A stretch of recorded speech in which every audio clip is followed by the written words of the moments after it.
الصلاح ہے کتاب الصلاح سے احادیث اس باب میں بھی باقی ہیں۔ رمضان قریب ہے، ارادہ تو یہی تھا کہ اس باب کو مکمل کریں گے انشاءاللہ، لیکن قدر اللہ ما شاء فعل، شاید یہ ممکن اب نہ ہو۔ حدیث ہے وعن انس بن مالک رضی اللہ تعالی عنہ، سیدنا انس بن مالک رضی اللہ تعالی عنہ سے روایت ہے، بیان کرتے ہیں ان النبی صلی اللہ علیہ وسلم قانت شہرا بعد الرکوع، کہ آپ علیہ الصلوۃ والسلام نے پورا مہینہ رکوع کے بعد دعائے قنوت پڑھی۔ یدعو علی احیاء من احیاء العرب، اور آپ علیہ الصلوۃ والسلام نے عرب کے قبیلوں میں سے بعض قبیلوں کے متعلق یہ دعا کی تھی، بد دعا کی تھی۔ ثم ترکہ، پھر آپ علیہ الصلوۃ والسلام نے اس کو چھوڑ دیا، ترک کر دیا۔ متفق علیہ، یہ بخاری اور مسلم کی حدیث ہے۔ ولی احمد، امام احمد رحمہ اللہ، والدارقطنی، اور اسی طرح امام دارقطنی رحمہ اللہ نے نحوہ من وجہ آخر، اسی طرح کی ایک روایت ایک دوسری سند سے، ایک دوسرے طریقے سے روایت کی ہے۔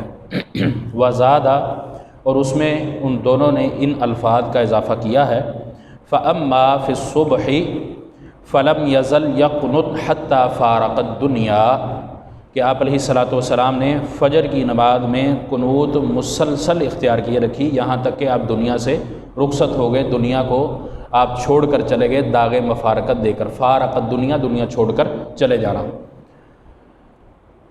سیدنا انس رضی اللہ تعالیٰ عنہ کی یہ حدیث دعائے قنوت یا قنوت نازلہ کے حوالے سے ہے۔ اس میں پہلا مسئلہ بھی واضح کروں گا، قنوت وتر اور قنوت نازلہ یہ دونوں کیا ہے اور کس طرح ہے۔ دوسری بات، رسول اللہ صلی اللہ علیہ وسلم نے یہ ایک ماہ تک، شہر کے جو الفاظ ہیں، ایک ماہ تک قنوت کیوں پڑھی، اور قنوت نازلہ کا خاص تعلق جو ہے، اس کی یوں کہہ لیں گے ڈیفینیشن جو اس کی ہے، وہ یہ ہے کہ جب دشمن کا خوف ہو، کسی قبیلے کا ہو، کوئی جھگڑا، کوئی لڑائی، اس طرح کا جب مسئلہ ہو، اس میں یہ کی جاتی ہے۔ دوسری اس کی پہچان یا دوسری تعریف کے اندر اس کی جو بات ہے وہ یہ ہے کہ اس کا تعلق فرضوں کے ساتھ ہے اور کسی کے ساتھ نہیں۔ اس کا تعلق 5 فرض نمازوں میں کسی ایک کے ساتھ ہے یا 5 میں بھی۔ تیسری بات کہ رسول اللہ صلی اللہ علیہ وسلم نے یہ 1 مہینہ تک کی اور پھر چھوڑ دی۔ دوسرے جو الفاظ ہیں وہ ان کی بحث آگے آئے گی، کہ جو امام احمد رحمہ اللہ نے اور امام دارقطنی نے روایت نقل کی ہے، اس کے اندر مستقل کے الفاظ ہیں کہ آپ صلی اللہ علیہ وسلم نے ہمیشگی اختیار کی۔ اب وہ ہمیشگی اختیار کی یا نہیں کی، متفق علیہ روایت کے اندر تو تارکو کے الفاظ ہیں کہ پھر آپ صلی اللہ علیہ وسلم نے تارکہ ہو، اس کو چھوڑ دیا۔ اس میں چوتھا مسئلہ یہ ہے کہ اس کا طریقہ کار کیا ہے، الفاظ کیا ہیں یا دعا کیا ہے۔ پانچویں بات کہ مکس اس کو کیوں کیا جاتا ہے۔ یہ 5 مسئلے 6 مسئلے اس طرح کے ہیں جو بار بار ہمارے سامنے آتے ہیں اس حوالے سے۔ پہلی بات اس میں یہ، رسول اللہ صلی اللہ علیہ وسلم نے یہ کیوں کی۔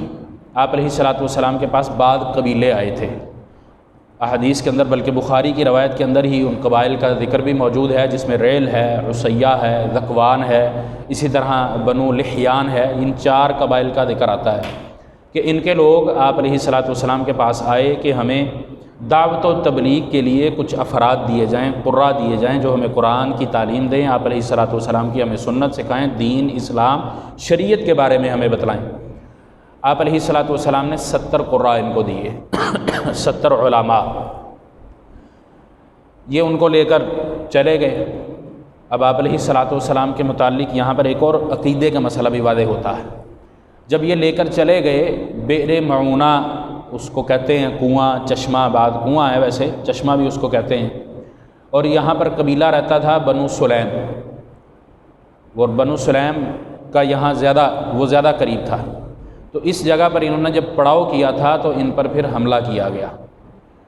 اسی قبیلے کا ایک آدمی تھا، طفیل غالباً اس کا نام ہے، عامر بن طفیل، اس طرح اس کا نام ملتا ہے، کہ وہ ایک جھنڈ میں سے نکلا اور ان پر حملہ آور ہو گیا، اور ان کا ارادہ یہی تھا، ان قراء کو شہید کرنے کا ارادہ یہی تھا۔ جب حملہ ہوا تو پھر آگے سے مقابلہ بھی ہوا، مقابلہ بھی کیا گیا، لیکن یہ 70 تھے، کم تھے، وہ زیادہ تھے، اور وہ 4 قبائل ساتھ ملے ہوئے تھے۔ تو اس وجہ سے وہ جانبر نہ ہو سکے، اس مقام پر ان کو شہید کر دیا گیا۔ صرف ایک صحابی اس میں سے بچے تھے، صرف ایک صحابی، اور یہ واقعہ بدر کے بعد ہے، احد سے پہلے اتنا قریب ترین بدر کا واقعہ ہوا تھا۔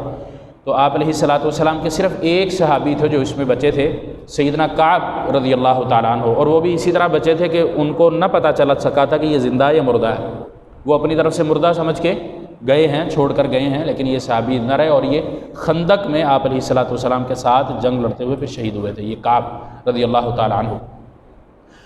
یہ کعب بن زید ہیں، ایک کعب احبار بھی ہیں، وہ اور ہیں، یہ کعب بن زید رضی اللہ تعالیٰ عنہ، انہوں نے سارا یہ واقعہ دیا تھا۔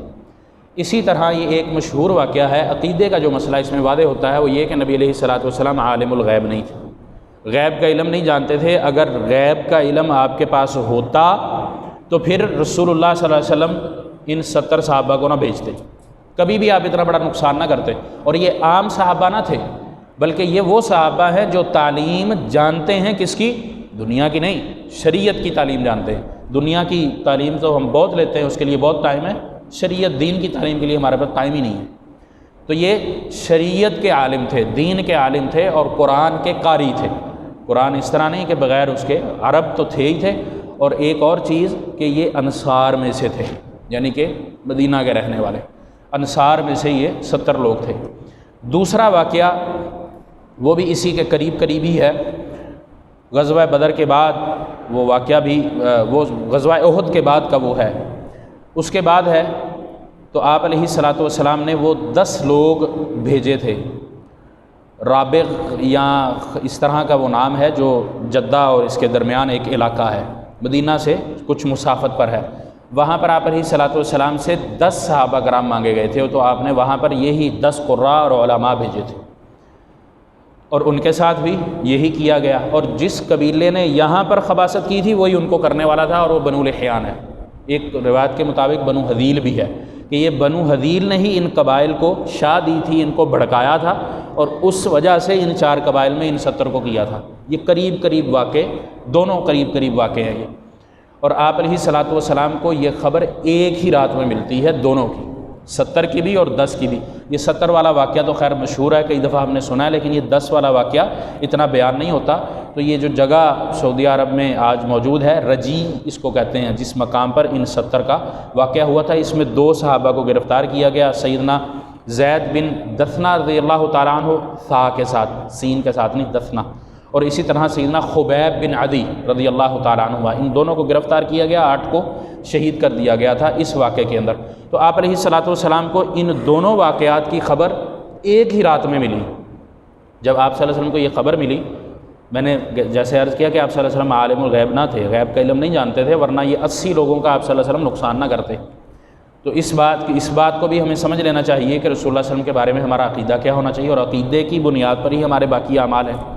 تو آپ علیہ الصلوۃ والسلام کے پاس یہ جب خبر پہنچی تھی تو آپ بہت زیادہ غمگین ہو گئے تھے۔ اب ظاہری سی بات ہے، ہماری رشتہ دار کی میں بات نہیں کرتا، ہمارا کوئی دوست ہے، کسی ایک کے بارے میں ہمیں کوئی خبر ملے تو ہمارا کیا حال ہو جاتا ہے۔ یہ تو آپ علیہ الصلوۃ والسلام کے وہ ساتھی ہیں جو جان نچھاور کیا کرتے ہیں۔ ہم جس دوست کے بارے میں خبر جانیں گے یا جس رشتہ دار کے بارے میں جانیں گے، ہو سکتا ہے ہم اس پر جان نچھاور نہ کریں، چلو مال نچھاور کر دیں، لیکن جان اپنی پہلے بچائیں گے، اس پر نچھاور نہیں۔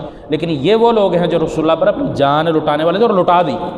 آپ صلی اللہ علیہ وسلم کے حکم پر ہی گئے تھے نا، گھر بار چھوڑ کر، لٹا دی۔ آپ صلی اللہ علیہ وسلم پر ان دونوں واقعات کی خبر ایک وقت پہنچی، اتنے غمگین، اتنے حزین ہوئے کہ اس قبیلے کے لیے دعا کی۔ اس میں محدثین یہ سبب بیان کرتے ہیں کہ بنو لحیان پر آپ علیہ الصلوۃ والسلام نے، جبکہ جہاں 70 قراء کا واقعہ ہوا تھا وہ قبیلہ بنو سلیم ہے، اس کی جگہ تھی، وہ بیر معونہ کے پاس وہ رہا کرتے تھے۔ آپ علیہ الصلوۃ والسلام نے خاص ان کا نام لے کر اس وجہ سے کی کہ بڑا یہ تھا، زیادہ نقصان کرنے والا یہ تھا، اور باقی اس کے ساتھ مل کر تھے۔ اس وجہ سے آپ علیہ الصلوۃ والسلام نے کی، اور 1 مہینہ تک مسلسل ان پر بد دعا کرتے رہے، اور یہ بد دعا آپ علیہ الصلوۃ والسلام فرض نمازوں میں کیا کرتے تھے۔ طریقہ اس کا رکوع کے بعد ہے، یہ سارا پس منظر ہے، اس کی اور بھی ڈیٹیل ہے، اور بھی تفصیل ہے، واقعات ہیں، کون کون شامل تھا، کس کس نے بھڑکایا، کس کس نے عملی طور پر شمولیت اختیار کی، سیرت کے اندر، تاریخ کے اندر یہ ساری چیزیں موجود ہیں۔ اور جن صحابہ کو گرفتار کیا تھا، سیدنا خبیب اور زید رضی اللہ تعالیٰ عنہ، ان کو بھی شہید کیا تھا۔ اور خبیب کا واقعہ ہم پڑھتے بھی ہیں، بڑا دردناک ان کا واقعہ ہے شہادت کا۔ ان کو بار بار یہی کہتے تھے محمد صلی اللہ علیہ وسلم کا چھوڑ دو، ان کا ساتھ چھوڑ دو، یہی سارا معاملہ تھا۔ اور یہ سارے قریش کے ساتھ بھی، وہ بھی ان کی حمایت بھی تھی، جتنے مشرکین تھے سب کے سب ملے ہوئے تھے۔ تو آپ علیہ الصلوۃ والسلام کے ساتھیوں کا یہ اتنا بڑا نقصان احد کے بعد یہ آپ صلی اللہ علیہ وسلم کے ساتھ واقعہ ہوا، خندق سے قبل بہت بڑا واقعہ تھا، اور احد کا بھی نقصان تھا، احد سے پہلے بدر بھی تھا، پھر ہجرت بھی تھی، یہ سارے ملے جلے بالکل قریب قریب واقعات ہیں، ایک کے بعد دوسرا، دوسرے کے بعد تیسرا، چوتھا، پانچواں۔ تو یہ کوئی چھوٹی چیز نہ تھی، چھوٹے واقعات نہ تھے آپ علیہ الصلوۃ والسلام پر۔ یہ قہر بن کر، جس طرح کہتے ہیں ہم ایک جملہ استعمال کرتے ہیں کہ اس پر یہ سختی نازل ہوئی ہیں، سختی اتری ہیں، اس کے ساتھ یہ معاملہ ہوا۔ تو رسول اللہ صلی اللہ علیہ وسلم رہبر، رہنما، تعلیم، آپ صلی اللہ علیہ وسلم نے، آپ صلی اللہ علیہ وسلم کو اللہ تعالیٰ نے تعلیم بھی دی، تربیت بھی کی اور آزمایا بھی، بڑی بڑی عجیب صورتحال سے۔ جبکہ قبیلہ اپنا گھر بار چھوڑنا یہ چھوٹی بات نہیں ہوتی، ہمیں آج ضرورت پڑ جائے تو ہمارے لیے بڑی مشقت والا کام ہے، ممکن نہیں ہوتا، ہم نہیں کر سکتے۔ تو بہرحال آپ علیہ الصلوۃ والسلام پر یہ بھی معاملہ ہوا، اور تاریخ کے اندر یہ مہینہ سفر کا بنتا ہے۔ یہ دونوں واقعات جو شہادت کے تھے، نکلے کب تھے؟ ہو سکتا ہے اس سے پہلے ہوں، محرم کے نکلے ہوئے، لیکن یہ دونوں واقعات کی جو خبر ملی وہ سفر کی کوئی رات ایک تھی۔ آپ علیہ الصلوۃ والسلام کے ساتھ بہت سارے واقعات اس طرح کے جن میں رات مینشن نہیں، تاریخ مینشن نہیں ہے، جیسے معراج کے حوالے سے آج ہم نے یہ شب برات گزاری، اس حوالے سے ہم نے پتہ نہیں کیا کچھ کیا ہے، روزے رکھے ہوئے ہیں، کوئی رات کی عبادت کر رہا ہے، کیا جو عبادت کا ٹائم دوسرا ہے اس میں ہمیں پتہ ہی نہیں ہوتا۔ یہ 15 کی تاریخ ایام بیز میں ہوتی ہے، ہمیں پتہ ہی نہیں ہوتا، ہر مہینے ایام بیز گزر جاتے ہیں۔ ہر رات اللہ رب العالمین آسمانی دنیا پر آ کر نزول فرما کر جیسے اس کو چاہتا ہے وہ آواز لگاتا ہے، ہمیں پتہ ہی نہیں ہوتا۔ ہم ان ساری جو مطلق چیزیں ہیں، لامحدود چیزیں، ان کو ہم محدود کر دیتے ہیں، اپنے لیے ہم اللہ کی رحمت کو سکیڑنا چاہتے ہیں، جبکہ اللہ کی رحمت بڑی وسیع۔ تو یہ معاملات ہمیں سمجھنے چاہیے، ہمیں شریعت کہتی کیا ہے، ہمیں کرنا کیا ہے۔ تو بہرحال رسول اللہ صلی اللہ علیہ وسلم بڑے غمگین تھے، بہت زیادہ شدت تھی۔ آپ علیہ الصلوۃ والسلام نے پھر قنوت پڑھی تھی۔ طریقہ اس کا یہ، نماز فرض ہو، اس کی آخری رکعت ہو اور رکوع کے بعد ہو، اس میں پھر آپ علیہ الصلوۃ والسلام یہ دعا کرتے تھے اللہ سے، سوال تو اللہ سے تھا، گفتگو تو اللہ سے تھی، لیکن ان قبائل پر، ان لوگوں پر جنہوں نے نقصان دیا تھا، ان پر بد دعا کی جاتی تھی۔ اور اس میں مقتدی حضرات، ویسے بہتر تو یہ ہوتا ہے کہ امام جو کر رہا ہے اس کو بھی الفاظ پتہ ہوں، مقتدی جو پیچھے آمین کہہ رہے ہیں، یہ سن رہے ہیں، ان کو بھی ان الفاظ کا پتہ ہو۔ ہمارے ہاں تو فیشن بھی بنا ہوا ہے، یہ رمضان آنے والا ہے، اس میں یہ بات پھر شروع ہو جائے گی، ہاں بھی رات کے آخری پیر لمبی کرنی ہے، 1 کرنا ہے، 3 کرنی ہے، آدھے گھنٹے کی کرنی۔ میرا اپنا ذاتی واقعہ بھی ہے، ایک جگہ اسی طرح ہوا، 25 منٹ کی رو رو کے دعا ہوئی۔ اب رو رو کے دعا ادھر ہو رہی ہے، ویسے پہلے رونا ہی نہ آیا ہو۔ اللہ نے تو کہا ادعوا ربکم تضرعا وخفیا، اللہ سے خفیہ بات چیت کرو، رو تو پتہ نہ چلے کسی کو۔ میں نے سلام پھیر کے پیچھے طالب علم ہی تھا، میں نے کہا بھائی صاحب 25 منٹ تھکا دیا آپ نے لوگوں کو، کیا پڑھا ہے؟ استاد جی پتہ نہیں۔ جہاں شیخ سدیس اور شریم آواز اونچی کر رہے ہیں وہاں یہ کر رہا ہے، جہاں وہ رو رہے ہیں ہچکی بن رہی ہے وہاں یہ کر رہا ہے، مانا کیا پتہ نہیں۔ واقعات جو وہ ذکر کرتے ہیں گزرے ہوئے، وہ یہ ذکر کر رہا ہے۔ یہ فیشن، یہ عبادت نہیں ہے، اس سے ہمیں اجتناب کرنا چاہیے، بتانا چاہیے، سکھانا چاہیے۔ کوئی سمجھے الحمدللہ، نہ سمجھے تو اس کی مرضی، حق بیان کرنا یہ ہمارا کام ہے، ہمارا فریضہ ہے، ہماری یہ ذمہ داری ہے۔ تو بہرحال قنوت نازلہ کا تعلق فرضوں کے ساتھ ہے، اور اس میں باریک سا فرق ہے۔ بعض علماء وطروں کے حوالے سے اسی بات کو قیاس کرتے ہوئے اس میں بھی دعا لمبی کرتے ہیں۔ وطر کا طریقہ اور نازلہ کا فرق یہ ہے کہ یہ فرضوں میں ہے، رکوع کے بعد ہے، اور یہ کسی قبیلے پر، کسی اور لوگوں پر، دشمن پر، یا جنگ کی حالت یا نقصان جس نے دیا اس پر بد دعائیہ کلمات ہوتے ہیں۔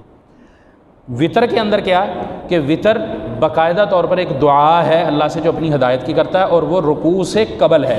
یہ رکوع کے بعد ہاتھ اٹھا کر ہے، وہ رکوع سے قبل ہاتھ نہ اٹھا کر، ہاتھ جس طرح آپ نے باندھے ہوئے ہیں اسی طرح ہے، ہاتھ اٹھا کر نہیں۔ اور اسی طرح رسول اللہ صلی اللہ علیہ وسلم یہ آخری اپنی رات کی نماز کا آخری حصہ بنایا کرتے تھے۔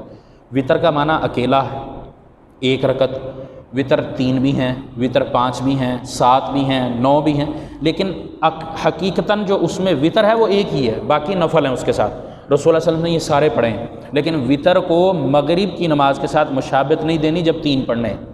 3 کا طریقہ یہ 2 پڑھ کے سلام پھیر کے آپ اکیلا پڑھ لیں، یا 3 اکٹھے پڑھیں، اس میں تشہد پھر نہیں ہے۔ تو یہ باریک سا اس میں فرق ہے۔ باقی وطر کی دعا نبی صلی اللہ علیہ وسلم پڑھی بھی ہے، چھوڑی بھی ہے، اور وطر کی دعا بڑی مختصر ہے۔ اللہم انا نستعینک بھی ہے، اللہم اہدنا بھی ہے۔ نبی صلی اللہ علیہ وسلم نے جو آپ سے صحیح سند سے زیادہ ثابت ہے وہ اللہم اہدنا ہے، اللہم انا نستعینک کا وہ بھی دعا ہے، لیکن وہ اس کے مقابلے میں کمزور روایت ہے۔ اسی طرح آپ علیہ الصلوۃ والسلام جب نازلہ پڑھا کرتے تھے تو پھر وہ لمبی ہوا کرتی تھی، وطر کی دعا آپ صلی اللہ علیہ وسلم کی اتنی لمبی نہ ہوا کرتی تھی، اس میں یہ بھی تھوڑا سا فرق موجود ہے۔ آپ علیہ الصلوۃ والسلام کی یہ الفاظ جو اس حدیث کے بعد والے ہیں ان میں ہے کہ آپ صلی اللہ علیہ وسلم مستقل کرتے رہے۔ مسند احمد اور دارقطنی کی روایت ہے، یہ سندن یہ روایت کمزور ہے۔ اس سے یہ پتہ چلتا ہے کہ نبی صلی اللہ علیہ وسلم نے اس پر ہمیشگی اختیار نہیں کی بھی ہے اور چھوڑی بھی ہے۔ قنوت نازلہ کا جو وقت ہے وہ کون سا ہے؟ 5 فرض نمازیں ان میں آپ کسی وقت کر سکتے ہیں، لیکن رسول اللہ صلی اللہ علیہ وسلم نے زیادہ تر فجر میں کی ہے۔ بلکہ ایک روایت ہے جس میں ہے کہ آپ صلی اللہ علیہ وسلم نے قنوت کی ہی فجر میں، آپ صلی اللہ علیہ وسلم نے قنوت نازلہ کی ہی فجر کی نماز میں۔ تو اس لیے اس کا اگر جب ہم اہتمام کریں، کرنا چاہیے، آپ صلی اللہ علیہ وسلم کی سنت ہے، اللہ رب العالمین کی رحمت بندے کو ملتی ہے، اللہ سے تعلق جڑتا ہے، الفاظ اس کے بڑے قیمتی ہیں جو اس کے اندر پڑھے جاتے ہیں، دعائیہ کلمات ہوتے ہیں، اللہ کی تحمید بیان ہوتی ہے، درود شریف ہے، باقی پھر وہ الفاظ ہیں جن کے ذریعے اللہ رب العالمین مسلمانوں کو دشمنوں پر غلبہ دیتا ہے، دعا ہے، تو اس لیے اس کا اہتمام کرنا چاہیے، لیکن زیادہ تر فجر کی نماز میں اور باقی نمازوں کے اندر بھی یہ جائز اور درست ہے۔ باقی ان قبائل کے حوالے سے ایک اور بھی بات ہے، احیاء العرب جن کو نبی صلی اللہ علیہ وسلم نے کہا ہے، آپ صلی اللہ علیہ وسلم سے ان کا معاہدہ تھا کہ ہم آپ کو نقصان نہیں دیں گے، وہ بدعہدی بدشکنی بھی انہوں نے کی تھی، آپ صلی اللہ علیہ وسلم سے انہوں نے وعدہ توڑا تھا، تو آپ اس وجہ سے بھی پھر اللہ نبی صلی اللہ علیہ وسلم نے ان پر الفاظ ہی ادا کیے تھے۔ باقی اس میں بعض سوال یہ بھی کرتے ہیں کہ آپ صلی اللہ علیہ وسلم سے پھر جہاد کیوں نہیں کیا؟ بدر سے آپ صلی اللہ علیہ وسلم فارغ ہوئے، بدر سے فارغ ہوتے احد آ گیا، احد کے بعد کا یہ واقعہ، دونوں واقعے یہ احد کے بعد کے، احد کے بعد کے جب واقعات یہ ہوئے تو پھر آگے خندق تھی، یہ ہم جانتے ہیں یہ 2 ہجری 3 ہجری 4 ہجری ان میں وقفہ نہیں، اور یہ سارے جو واقعات ہیں یہ مدینہ کے قریب ہیں، یعنی کہ آپ کا جو دارالحکومت ہے اس کے قریب ہیں۔ بیر معونہ مدینہ سے دور ہے، تقریباً بدر کے قریب پڑتا ہے۔ رجی جو علاقہ ہے جہاں 10 صحابہ کرام شہید کیا، یہ تقریباً جدہ کے قریب پڑتا ہے، جدہ مکہ کے قریب، یعنی کہ آپ کہہ لیں کہ کم و بیش 400 کلومیٹر ہوگا میکسیمم۔ تو آپ صلی اللہ علیہ وسلم کی جو اس وقت حکمت عملی وہ یہ نہ تھی کہ اس وقت دور جا کر یہ کام کیا جائے، آپ صلی اللہ علیہ وسلم دور گئے ہیں فتح مکہ کے موقع پر، آپ دور گئے ہیں تبوک کے موقع پر، یہ سب 5 ہجری کے بعد کے واقعات ہیں جب مسلمانوں کی تعداد بڑھ گئی اور آپ صلی اللہ علیہ وسلم کا غلبہ ہو گیا، یعنی کہ مدینہ اور ارد گرد کے جتنے علاقے تھے وہاں پر آپ کی حکومت مضبوط ہو چکی تھی، پھر پیچھے اس طرح کا خطرہ نہیں تھا، پھر آپ صلی اللہ علیہ وسلم دور نکلے تھے، تو اس میں یہ ایک حکمت بھی ہے جو آپ علیہ الصلوۃ والسلام نے اختیار کی تھی، اس وجہ سے پھر آپ صلی اللہ علیہ وسلم نے ان پر یہ دعا کی تھی، جس کے الفاظ ہمیں کتب احادیث میں مختلف ملتے بھی ہیں جو آپ صلی اللہ علیہ وسلم سے ہمیں ملتے ہیں۔ ایک مسئلہ اس میں یہ بھی ہے کہ مسلمانوں کی جماعت کو تبلیغ کے لیے، اشاعت دین کے لیے ہم وقت تیار رہنا چاہیے۔ جس جگہ پر دین کی تبلیغ نہیں ہو رہی یا دعوت نہیں پہنچی وہاں مسلمانوں کی ذمہ داری ہے کہ وہ 1 جائے 2 جائیں 3 جائیں، جماعت کی شکل 3 جماعت کی شکل ہی بن گئی، جو وسائل ہیں وہ اختیار کر کے وہاں پہنچے اور اللہ اور اس کے رسول کی دعوت کو پہنچائیں، یہ سب مسلمانوں کی ذمہ داری ہے۔ یہ صرف یہ مصلی یا ممبر پر جو بیٹھ جاتا ہے اس کی ذمہ داری نہیں ہے، بلکہ ہر اس بندے کی ذمہ داری ہے جو مسلمان پیدا ہوا ہے، جس کا نام مسلمان۔ تو اس حدیث سے مبارکہ سے یہ بات بھی پتہ چلتی ہے کہ جماعت کی شکل میں دعوت کے لیے، تبلیغ کے لیے، خیر کے کام کے لیے، فلاح کے لیے نکلنا واجب ہے۔ ایک اور مسئلہ، رسول اللہ صلی اللہ علیہ وسلم نے حکم دیا تھا، امیر کی اطاعت اس حدیث سے نکلتی ہے، اس حدیث سے ثابت ہوتی ہے۔ رسول اللہ صلی اللہ علیہ وسلم کہہ سکتے تھے کہ بھئی ابھی تو کمزور ہیں ہم، جنگیں سر پر ہیں، دشمن جو ہے وہ ہمیں وقفہ نہیں دے رہا، تو اس لیے نہیں، آپ صلی اللہ علیہ وسلم نے چن کے وہ حضرات دیے تھے جو قرآن مجید کو صحیح درست طریقے سے پڑھ سکتے تھے، اس کے معنی اور مفاہیم کو سمجھ سکتے تھے۔ اس کا ایک دوسرا معنی اگر ہم کریں کہ آپ صلی اللہ علیہ وسلم کی جو جماعت تھی بڑی مختصر تھی، گنی جا سکتی تھی، چند سینکڑوں میں تھی، آپ صلی اللہ علیہ وسلم نے اس میں سے 80 افراد دے دیے، اور وہ جو چوٹی کے جن کے پاس تعلیم ہے اگر وہی دے دیے تو پیچھے کیا بچتا ہے؟ پھر جو دعوت کا کام تھا آپ صلی اللہ علیہ وسلم کا اتنا عرصہ یا مدینہ میں کیا، جو انصار نے اس کو پھیلانا تھا، وہ تو نقصان ہو گیا، یہ بھی ایک غلبہ ہے۔ لیکن امیر کی اطاعت، رسول اللہ علیہ وسلم کے حکم کی تعمیل میں وہ نکل گئے، آپ علیہ الصلوۃ والسلام نے ان کو بھیجا، اور جو لینے آئے تھے ان کے لیے رسول اللہ علیہ وسلم کی یہ تڑپ تھی، یہ اخلاص تھا، یہ نیت تھی کہ یہ بھی دین کے اندر داخل ہو جائیں، وہاں جائیں گے، دعوت ہے، وہ دین کا کام ہوگا، پھیلے گا، یہ بھی اسلام کے اندر داخل ہوں گے اور دین مضبوط ہوگا، اللہ کا کلمہ جو اللہ نے نازل کیا ہے وہ سربلند ہوگا۔ لیکن آگے کچھ اور تھا، اللہ کے نبی علیہ الصلوۃ والسلام کو یہ پتہ نہ تھا۔ تو یہ بھی ایک بات اس میں موجود ہے کہ حکمت عملی امیر زیادہ بہتر جانتا ہے، بندے کو بعض دفعہ ان چیزوں کا پتہ نہیں ہوتا، تو اس کے اندر نظم، ضبط، جماعت وہ بھی اس کے اندر ہمیں ظاہر ہوتی ہے۔ ایک مسئلہ یہ غیب کے حوالے سے نعوذ باللہ نبی صلی اللہ علیہ وسلم کے بارے میں اگر ہم یہ کہیں تو پھر یہ بات تو یہ کہ آپ صلی اللہ علیہ وسلم تو جانتے تھے کہ یہ میرے ساتھیوں کو شہید کر دیا جائے گا، آپ نے جان بوجھ کے بھیجا ہے، نعوذ باللہ۔ تو اس لیے یہ عقیدے کی درستگی بھی ہمیں کرنی ہے، وَلِلَّهِ غَيْبُ السَّمَاوَاتِ وَالْأَرْضِ، بس نبی صلی اللہ علیہ وسلم کے ذریعے بھی اللہ نے کہلوا دیا قُلْ لَا أَعْلَمُ قُلْ لَا، کیسے آیت ہے قاری صاحب لگتا سوئے ہوئے ہیں۔ اللہ رب العالمین نے نبی علیہ السلام کے ذریعے بھی یہ بات کہلوا دی کہ اللہ کے علاوہ کوئی غیب نہیں جانتا، زمین کا ہو یا آسمان کا ہو، اللہ کے علاوہ کوئی غیب نہیں جانتا۔ اس کا مفہوم یہ ہے، فوری طور پہ میرے ذہن میں وہ نہیں آئی، تو بہرحال اللہ رب العالمین نے آپ صلی اللہ علیہ وسلم سے بھی یہ اعلان کروا دیا اور یہ عقیدہ بھی بنا دیا۔ اور اگر ہم یہ عقیدہ رکھیں، اس کے تھوڑا سا الٹ بھی عکس بھی جائے نا، اگر یہ عقیدہ رکھیں تو پھر اس طرح کی چیزیں سامنے آتی ہیں کہ نعوذ باللہ نبی صلی اللہ علیہ وسلم جان بوجھ کیا، کیوں جانتے تو ہے نہیں، ایسا نہیں ہے۔ آپ صلی اللہ علیہ وسلم کو اپنے ساتھی جان سے زیادہ پیارے تھے، زیادہ عزیز تھے، اور پھر وہ ساتھی جو دین کی تعلیم کے اندر راسخ ہیں، سمجھنا چاہتے ہیں، سیکھنا چاہتے ہیں۔ ایک دین سمجھنے والا، پڑھنے والا ایک عام آدمی سے افضل ہے، یہ بات یاد رکھیں۔ رسول اللہ صلی اللہ علیہ وسلم کے ساتھیوں میں بھی آپ صلی اللہ علیہ وسلم کو وہ زیادہ پیارا ہوتا تھا۔ ایک صحابی دور دراز سے آیا، ایک دفعہ آیا، ملاقات کر کے چلا گیا، اور ایک آپ صلی اللہ علیہ وسلم کی صحبت میں ہے، اس کا زیادہ مقام ہے، اس کا زیادہ مرتبہ ہے۔ البتہ سارے ہی صحابی اللہ کے ہاں رضی اللہ عنہ ورضوان سبھی، ہم چن چن کے کہتے ہیں فلانا فلانا، یہ بدبختی فتنہ اس وقت یہ بھی بہت بڑا پھیل چکا ہے۔ اللہ ہم سب کو اس سے محفوظ رکھے۔ اللہ رب العالمین نے اس جماعت کے بارے میں اپنی خوشنودی کا اعلان کیا، لیکن جو رسول اللہ صلی اللہ علیہ وسلم کے پاس ہمیشہ رہا، یہ میں نے پچھلے درس میں کہا تھا کہ امام کے پیچھے کھڑا ہو کے تکبیر اولیٰ کے ساتھ جو نماز پڑھتا ہے اور جو بعد میں آ کے تکبیر اولیٰ کے بعد جماعت پوری، ان دونوں کا اجر برابر نہیں۔ یہ بھی اسی طرح ہے کہ نبی صلی اللہ علیہ وسلم کے پاس صبح و شام دن رات رہنے والا اور جو چند منٹ کے لیے، ان دونوں میں فرق ضرور ہے۔ تو بہرحال آپ علیہ الصلوۃ والسلام کی یہ حدیث ہے، اس کے اندر پھر ایک اور مسئلہ بھی ہے جو تھوڑا سا اختلافی ہے۔ احناف کے ہاں، امام شافعی کے ہاں قنوت نازلہ کے حوالے سے احناف بوقت ضرورت قنوت نازلہ کے قائل ہیں۔ امام شافعی رحمہ اللہ کے نزدیک ہے کہ ہمیشگی ہونی چاہیے، لیکن یہ میں نے جیسے ذکر کیا کہ امام دارقطنی اور مسند احمد میں جو روایت ہے یہ سنداً کمزور ہے، جو ہمیشگی ظاہر کرتی ہے۔ باقی اس کا طریقہ رکوع کے بعد والا ہے، وطر کا طریقہ رکوع سے پہلے، ہمیں اس کو مکس نہیں کرنا چاہیے۔ رمضان میں ہم آ کر یہ جھڑپ شروع کر دیتے ہیں، با جماعت وطر رمضان میں ہوتا ہے، آگے پیچھے کوئی نہیں ہوتا، تو اس کو وطر جس طرح پڑھیں، کبھی چھوڑ لی، کبھی وطر کی پڑھ لی، کوئی اتنا لمبا چوڑا جو طریقہ اللہ سے دعا کرنی ہے اس کے لیے الگ ہے۔ اعتکاف کے دنوں میں ہم بڑا اہتمام اس کا کرتے ہیں، لیکن اعتکاف کی جو سنت عبادت ہے وہ تنہائی ہے۔ اگر اعتکاف کے اندر بھی تنہائی نہیں ملتی تو اعتکاف نہیں۔ تو اللہ سے گفتگو کرنی، بات چیت کرنی ہے، گڑ گڑانا ہے، رونا ہے، وہ تنہائی ہی ہے۔ اللہ نے یہی قرآن میں بھی کہا، یہی سنت بھی ہے۔ اگلی حدیث اس سے ملتی جلتی ہے، چھوٹی ہے۔ وعنہ ان نبی صلی اللہ علیہ وسلم، پچھلے حدیث کے راوی ہیں سیدنا انس بن مالک رضی اللہ تعالی عنہ، بیان کرتے ہیں کان لا یقنط الا دعا لقوم او علی قوم، کہ رسول اللہ صلی اللہ علیہ وسلم کسی قوم کے حق میں دعا یا کسی کے لیے بد دعا کرتے تو پھر صرف اسی وقت یہ قنوت پڑھا کرتے تھے، اس کے علاوہ نہیں۔ صححہ ابن خزیمہ تھا، اسے امام خزیمہ رحمہ اللہ نے صحیح کہا ہے۔ کانا لا یقنط، یعنی فرض نمازوں میں قنوت نازلہ نہیں پڑھتے تھے، اس سے یہ بات ملتی ہے۔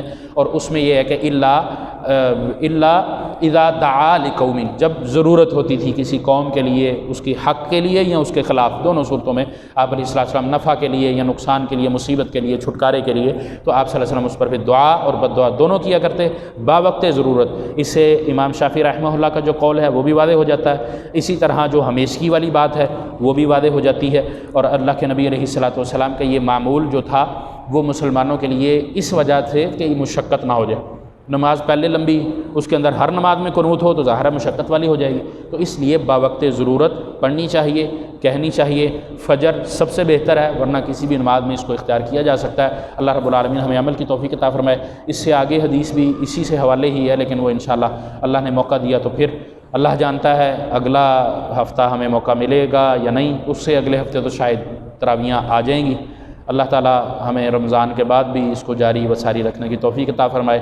احادیث سیکھنے کا، عمل کرنے کا جذبہ یہ ایک مسلمان کا ہونا چاہیے۔